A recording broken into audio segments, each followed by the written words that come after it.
नमस्कार शेतकरी मित्रांनो, माझं शेत माझं धन या यूट्यूब चॅनलमध्ये आपले मनपूर्वक स्वागत आहे। मित्रांनो, आज आपण अशा एका पिकाबद्दल माहिती पाहणार आहोत जे कमी खर्चात जास्त फायदा देणार आहे, मानवी आरोग्यासाठी उपयोगी आहे आणि जनावरांसाठी उत्तम चारा उपलब्ध करून देतं। हो मित्रांनो, आपण बोलतोय पिवळी या पिकाबद्दल। आजच्या व्हिडिओमध्ये आपण पेरणीपासून उत्पादनापर्यंत संपूर्ण माहिती प्रॅक्टिकली पाहणार आहोत। सध्या बाजारात पिवळी ज्वारी या पिकाची मागणी झपाट्याने वाढत आहे, कारण या पिकामध्ये औषधी गुणधर्म भरपूर प्रमाणात आहेत। विशेषतः शुगर असलेल्या रुग्णांसाठी याची भाकरी अतिशय फायदेशीर मानली जाते। यामध्ये फायबर जास्त असल्यामुळे शरीरातील साखर नियंत्रणात राहण्यास मदत होते। फक्त धान्यच नाही, तर या पिकाचा हिरवा चारा जनावरांसाठीही अतिशय पौष्टिक असतो। दुधाळ जनावरांना याचा मोठा फायदा होतो। दूध आहे म्हणूनच अनेक शेतकरी आता या पिकाकडे वळत आहेत। पिवळी पिकासाठी मध्यम ते काळी जमीन उत्तम राहते। जमिनीचा चांगला निचरा होणं खूप महत्त्वाचं आहे।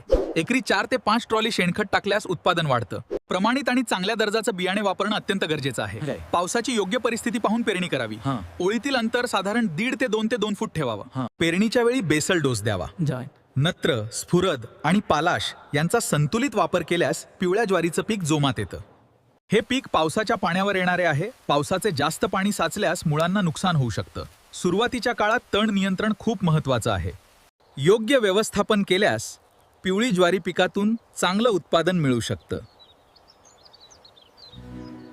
बाजारात या पिकाला चांगला दर मिळत आहे। औषधी गुणधर्मामुळे ग्राहकांची मागणी वाढत आहे। धान्य विक्रीसोबत चाऱ्याचाही फायदा मिळतो, म्हणजे एका पिकातून दुहेरी फायदा। मित्रांनो, कमी खर्च, जास्त मागणी, आरोग्यासाठी फायदेशीर आणि जनावरांसाठी उत्तम चारा, म्हणून या खरीप हंगामात पिवळी ह्या पिकाची अतिरिक्त पेरणी करून चांगला नफा मिळवू शकता। योग्य नियोजन आणि आधुनिक शेती पद्धती वापरल्यास नक्कीच यश मिळेल। व्हिडिओ आवडला असेल तर लाईक करा, चॅनलला सबस्क्राईब करा आणि आपल्या शेतकरी मित्रांपर्यंत हा व्हिडिओ नक्की शेअर करा। पुन्हा भेटेन माझं शेत माझं धन या तुमच्या आवडत्या यूट्यूब चॅनलवर अशाच एका नवीन आणि उपयुक्त व्हिडिओसह। तोपर्यंत धन्यवाद। जय जवान, जय किसान।